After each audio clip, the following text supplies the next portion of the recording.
Good afternoon, everyone. On behalf of CAHO, it's my pleasure to welcome you all to this radiation theme session of CDE organized by Consortium of Accredited Healthcare Organizations. I must say it is an indeed excellent vertical, and I hope we are all successful in bringing about a lot of insightful academic sessions your way. It's my great honor to be part of the organizing team, and I must acknowledge the tremendous efforts of Ms. Shamla Bembi and Dr. Aparna Jairam and so many other people in bringing together an excellent program with an amazing panel of speakers. A special thanks to Dr. Seema Bhargava as well.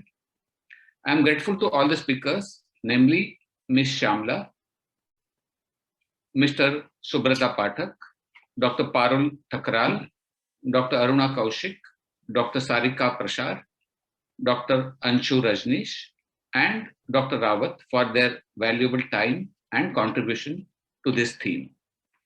Safety concerns for diagnostic and interventional modalities should be one of our top priorities as radiologists and everyone else related to diagnostic field.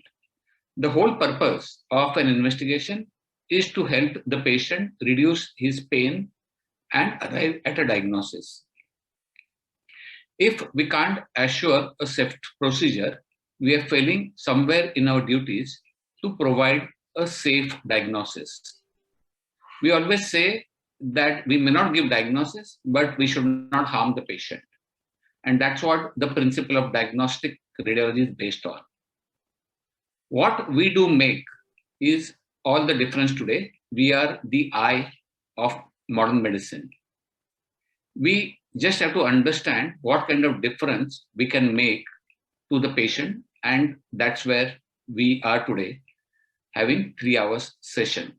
There are various regulatory bodies at the international and national levels which lay down norms for radiation protection, like International Commission for Radiation Protection, the ICRP, the National Commission for Radiation Protection of America, that is NCRP, and our own Atomic Energy Regulatory Board, or AERB. These regulatory bodies lay down norms for protection against radiation and also recommend the dose limit for radiation workers and the patients. The ICRP in 1990 was stated that overall objective of radiation protection is to provide an appropriate standard of protection for man without unduly limiting the beneficial practices giving rise to radiation exposure. Understand the risk and benefit before undertaking any radiological examination.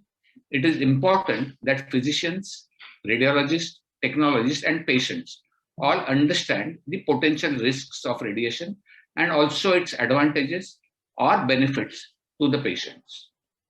Radiation safety is a concern for patients, physicians, and staff in many departments, including the radiologists themselves, interventional radiologists and cardiologists, and surgeons, especially urologists who use IITB. There are essentially 3 basic principles of radiation protection: justification, optimization, and dose limitation. Justification involves an appreciation for the benefits and risks of using radiation for procedures or treatments. Physicians, surgeons, and radiology personnel all play a key role in educating patients on the potential of adverse effects of radiation exposure. The benefit that the patient receives and the exposure that the patient of relatively higher doses of radiation, for example, interventional radiological vascular procedure, are medically necessary, and thus the benefit outweighs the risks.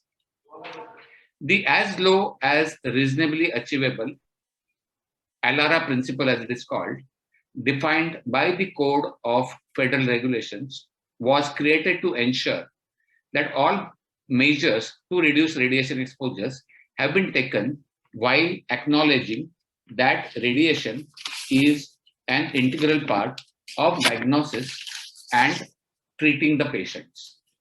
Any amount of radiation exposure will increase the risk of stochastic effects mainly the chances of developing malignancies following radiation exposure. These effects are thought to occur as a linear model in which there is no specific threshold to predict whether or not malignancy will develop reliably. For these reasons, the radiological community teaches protection practices under the ALARA principle. As medical imaging evolves, so does the medical community's understanding of how to protect people from ionizing radiation. The first step to optimizing safe radiation practice is educating hospital staff on radiation best practices. Each institution's radiation safety committee is responsible for educating and enforcing protective strategies, and we have a strong one at our hospital. Protocol development and education strategies have been effective in multiple specialties. Simple intervention can play a major role in radiation dose optimization.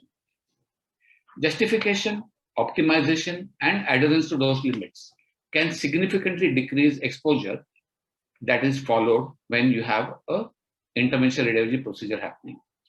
Following the ALARA principle, healthcare workers should confirm that the benefits of exposure outweigh the risk and strive to decrease the radiation exposure as far as below the dose limits that are practical.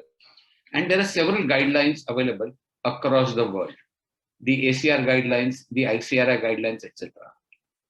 We need to imbibe in our daily procedures the various components of radiation protection, including justification of the procedure involving the radiation, use of minimum radiation exposure compatible with the procedure, which provides adequate information, shielding of the personnel and patient from unwanted exposure, and we're going to talk about that little later.